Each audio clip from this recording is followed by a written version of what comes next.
Food distribution programme. యాక్చువల్గా మేము ఫుడ్లో ఏమి ఇస్తామంటే కుష్కా, తర్వాత ఎగ్గు. అది నార్మల్గా వచ్చి మనకు 35 రూపీస్ పడుతుంది. మంచి క్వాలిటీ, మంచి క్వాంటిటీ. సో చాలామంది మాకు వాళ్ళ బర్త్డే, వాళ్ళ పెళ్లి రోజు సందర్భంగా మాకు ఫుడ్ డిస్ట్రిబ్యూషన్ చేయండి అయ్యా అని ముందుగా వచ్చి మాకు చెప్పడం జరిగింది. సో మేము చేస్తున్నాం. ఆంధ్ర అసోసియేషన్ టీము 4 ఇయర్స్ నుంచి రేషన్ డిస్ట్రిబ్యూషన్ కానీ ఫుడ్, మా కాన్సెప్టే ఫుడ్ రేషన్ డిస్ట్రిబ్యూషన్. ఈ మధ్య మేము మెడికల్ కూడా అందజేస్తున్నాం అందరికీ.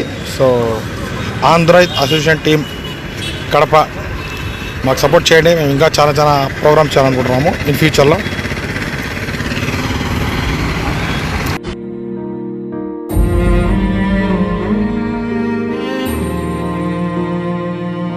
तेरी मिट्टी में मिल जावा, गुल बन के मैं खिल जावा, इतनी सी है दिल की आरज़ू।